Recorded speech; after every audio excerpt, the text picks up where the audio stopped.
ยังบ่ทันได้อันใบสุทธิ3เนาะบ่ทันถ่ายรูปพวกอยากไปอันป่าไปเที่ยวป่าเปลี่ยนสถานที่ให้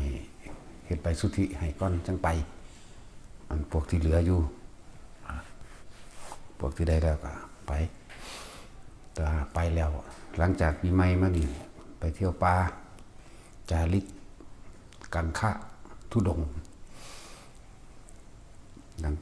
ให้กลับมาก่อน15 ค่ำเดือน7นะกลับมาก่อนแต่เพื่อสิกลับมาเร็วกว่านั้นก็แล้วแต่นะเพราะมันสิเริ่มเข้าฤดูฝนมันก็ลำบาก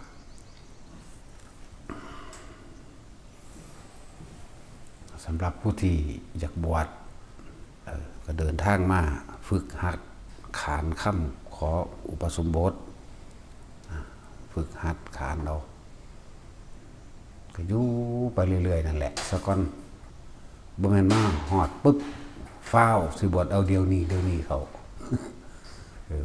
เพิ่นก็เบิ่งอยู่หั่นเลยบางคน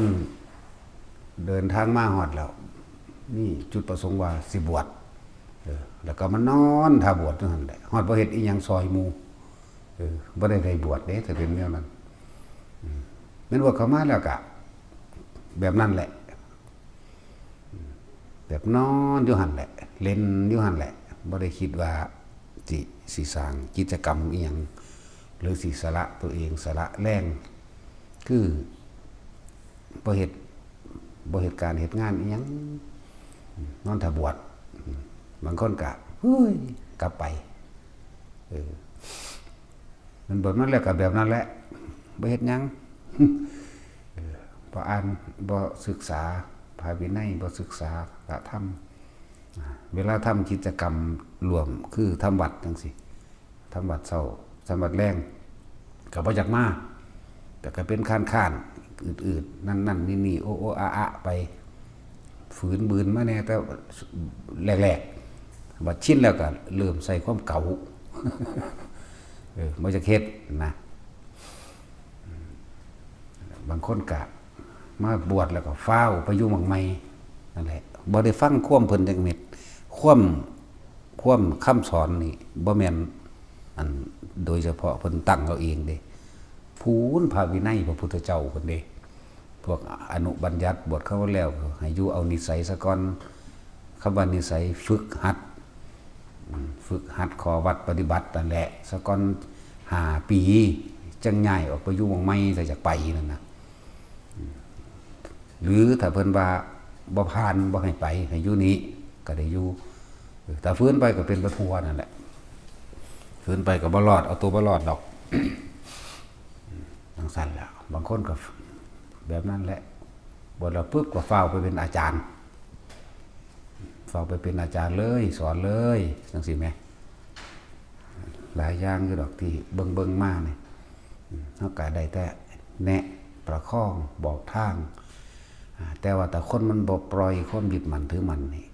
คือมันสิยึดในสิ่งที่มันคิดไว้เด้คนมาบวชบางพวกยึดไว้ว่ากูบวชแล้วกูสิฟ้าวหนีไปอยู่หมู่ใหม่บวชนี่ปุ๊บนี่กูจะต้องไปอยู่อีกหม่องนึงที่คิดไว้แล้วหรือเว้ากันไว้แล้วสิไปเป็นอาจารย์อยู่หั่นอยู่นี่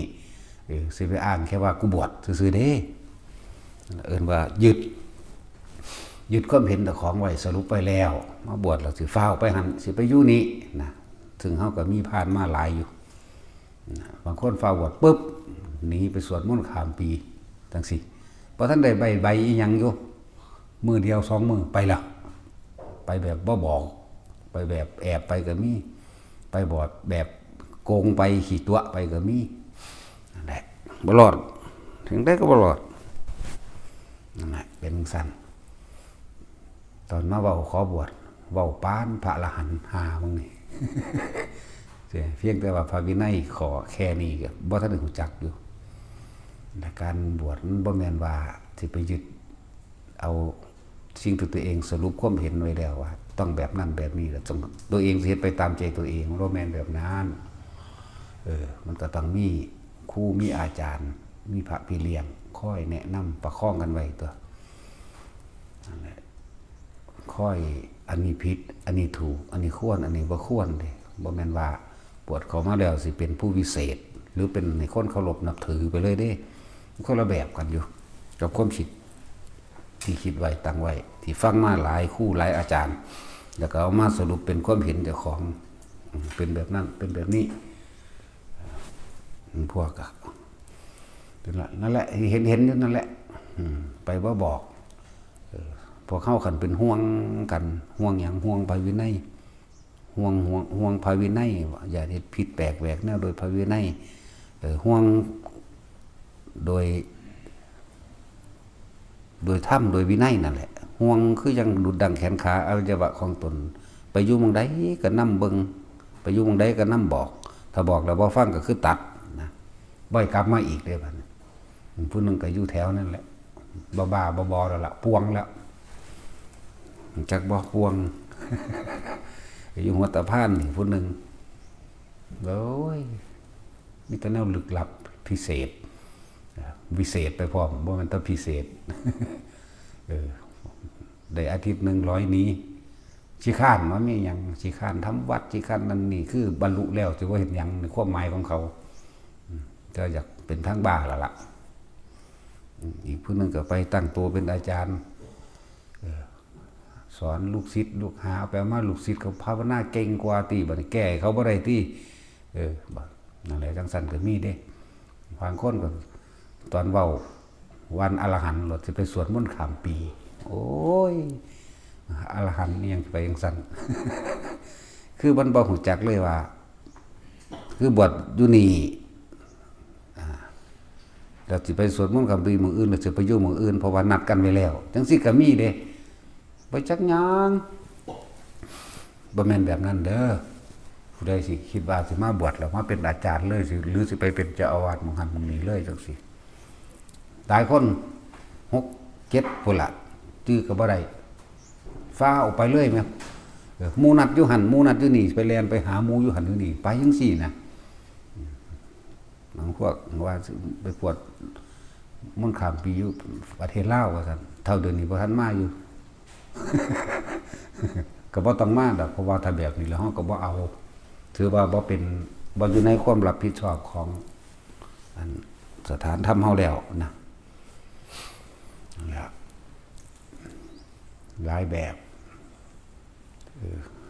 เลือกให้มันคักๆซะก่อนเด้อผู้ใดสิเลือกครูเลือกอาจารย์บ่เคยเลือกลูกศิษย์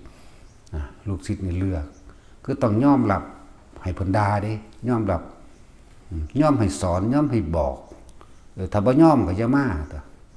บ่แม่นแค่ว่ามาแอบแค่ว่าบ่มีหม่องบวชหรือบ่มีเงินบวชจังซี่แหมบวชแล้วสิฟ้าวไปอยู่พุ่นฟ้าวไปอยู่นัดกับหมู่ไว้แล้วมันธรรมดาเด้แนวนี้เพราะฉะนั้นจะเป็นอาจารย์ แค่พระวินัยเบื้องต้นบ่ได้มันจะเอาหยังมาได้แล้วก็พาหมู่เฮ็ดไปทั่วทีปแล้วว่านี่อ่านมาจำมามันบ่อึดได้อ่านหนังสือพระไตรปิฎกก็มีอ่านเอาความรู้จำกับความจริงมันก็ละอย่างกันคือหยังนี่เด้อส่วนมากก็เว้าแต่แนวพุ่นล่ะระดับจิตสูงว่าละจิตเข้าฌานออกฌานหูทิพตาทิพแบบนั้นแบบนี้อันนั้นคือหยังนี่คือหยังบางคนก็มาค้นหรือเค้นเอาคำตอบให้เฮาตอบคนเด้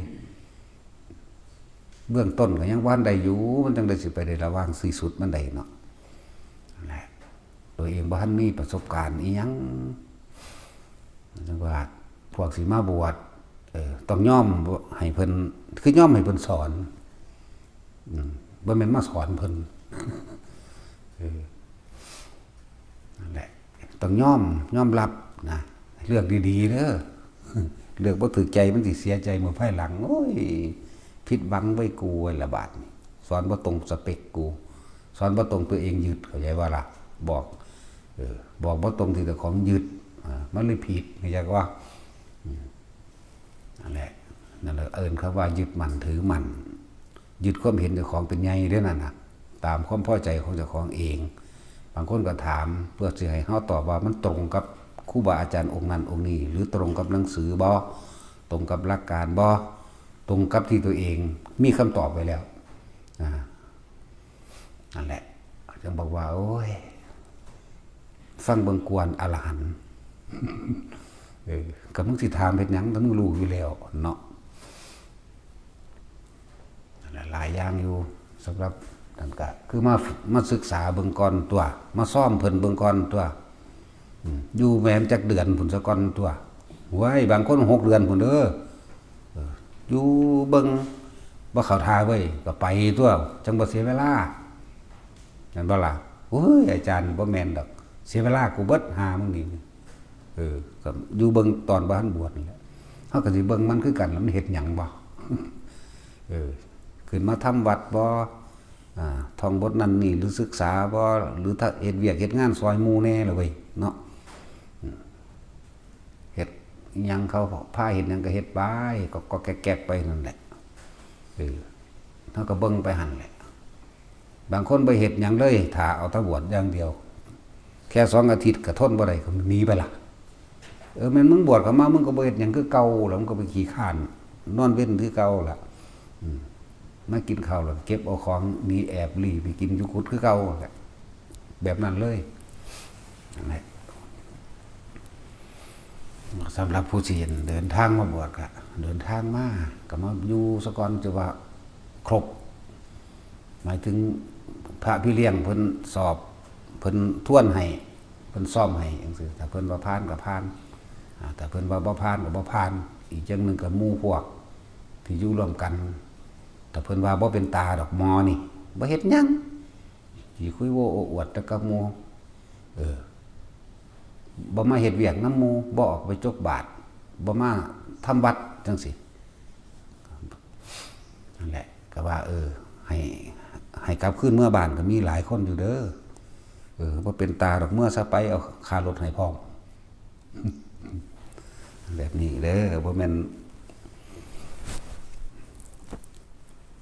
ที่ตั้งใจไว้ว่ายึดไว้หรือว่าสรุปความคิดของไว้ว่าบทแล้วกูสิเฝ้าไปอยู่พุ่นกูสิไปเป็นนี่กูสิเฮ็ดแบบนั้นกูสิเฮ็ดแบบนี้หยุดว่างไว้ซะก่อนอันนั้นมันยึดมาแต่บ่ทันบวชตั้งแต่บ่ทันบวชมันก็หลงมาบ่แห้งแล้วบัดนี้ก็ยังมายึดบัดสิบ่บวชก็มายึดอีกก็มันหลงที่ตัวเองยึดว่าถูกอีกนะจังว่ามันเอาเบื้องต้นมันได้สักก้อนเถอะอีหยังก็ดี พวกอันที่ไปไกลก็มันก็บ่มีเวลาคือว่ามันก็ลืมไปนำเนาะ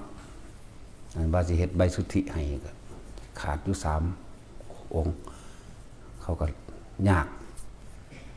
ยังแต่เฮ็ดรูปติดบัตรนั่นแหละบางคนก็บ่ทันให้ซ้ำเด้เบิ่งซะก่อน บ่แม่นว่าสิมีหม้องเดียวนี่แหละที่ให้ได้ง่ายๆอยู่เพราะบางที่เก็บไข้ได้ป่วยก็ต้องใส่อันนี้เข้าโรงพยาบาลมันจังบ่ยากน้ำแล่นไปเส้นปุ่นแล่นไปเส้นพี่เก็บไข้ได้ป่วยเข้าโรงพยาบาลหรือเดินทางไปปุ่นไปพี่มันก็มีตัวรับรองให้คือใบสุทธินะเฮาเนี่ยเบิ่งเอาใจใส่คือหยังแต่ว่าเขาบ่เคยเอาใจใส่ในพระวินัยในกฎในระเบียบบ่แม่นหลวงพ่อตั้งเองเด้พระพุทธเจ้าคุณเด้ทำและวินัยนั่นแหละจะเป็นศาสดาเฮาก็เอานั่นนึงเด้มาบอกให้บางคนไปค้างคืนบางอื่นฮะก็บวชแต่2-3 มื้อหรือ2-3 อาทิตย์จังซี่เอาบาตรไปนำเด้อสังฆาไปนำเด้อแม่นบ่ว่ามันคิดเอาเองติว่าซั่นโอ้ยโคตรแม่มึงนี่ คิดเอาเองหาแม่มึงบ่กูสิคิดเอาเองเป็นติเฮ็ดนำพระวินัยตัวอย่าขาดผ้าคล้องอย่าขาดผ้า3 ผืนอย่าขาดสังฆาอย่าขาดจีวรสบงกับบาตรแน่ถ้าขาดแล้วมันต้องมาอธิษฐานใหม่ต้องมาเริ่มใหม่อีกนะไปบางใหม่ไปอยู่บางใดก็สร้างแม่นปีนึงก็ได้เอาไปนำเด้บ่แม่นหาก็บวชได้2 อาทิตย์ 3 อาทิตย์เด้แล้วถึง5 ปีพุ่นยังคล้องอยู่พอสำนั้นเสื้อสิปล่อยได้พ้นพรรษาที่5ไปพุ่นเด้จังห่างกันได้นั่นแหละบาทเพิ่นก็เอาไว้ใกล้ๆมือเฮานั่นแหละผ้าเพิ่นก็เอาไว้ใกล้ๆที่เฮามือเอื้อมถึงนั่นแหละ บ่ว่าสบงบ่ว่าจีวรบ่ว่าบาทนะนี่ผ้า3พื้นอันนี้บ่ค่อยได้เว้าปานใดเรื่องนี้เพราะว่าหยังเพราะว่าแจกหนังสืออริยวินัยให้อยู่นี่ก็ฟังกันไปหยังอริยะข้อวัดปฏิบัติของผู้พระอริยะหรืออริยวินัยนั่นแหละวินัยหรือข้อปฏิบัติหรือข้อระเบียบกันต่างๆของผู้ที่จะเข้าถึงพระอริยะมันบ่ทันยะทำที่หามึงนี่มันหันเลยนั่งหันลงทางล่างหันไปตามใจเจ้าของคิดจากเว้าจากว่าจากเฮ็ดนั่นได้ก็เฮ็ดไปนั่นแหละอ่านเบิ่งจากรอบนึง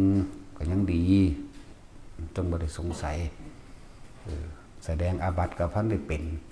ปฏิสังขโยพินาอาหารเครื่องนุ่งห่มกุฏิยังกับบ่ทันได้เป็นอยากไปแล้วนะสวดคำทองคาอันนั้นอันนี้อยากไปละบ่ทันได้จักหยังนั่นแหละจังว่าเพิ่นเป็นหยังคือเพิ่นให้อยู่จัก5 ปีส่วนมากมันมาแบบนั้นแหละมามีแต่แบบคิดเอาไว้ตั้งเอาไว้ว่าสิเฮ็ดแบบนี้แบบนี้เฮ็ดไปตามที่คิดไว้ยึดไว้บ่ได้ฟังได้บาดว่าตัดสินใจดีเด้อผู้ใดสิมาบวชก็ดีต้องยอมคือต้องฟังพวกเพิ่นในจังหวะให้ทุกคน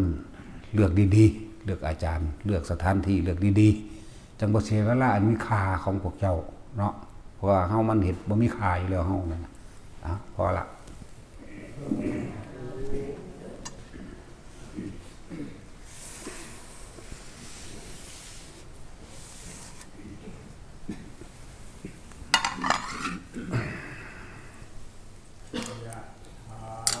วาริวา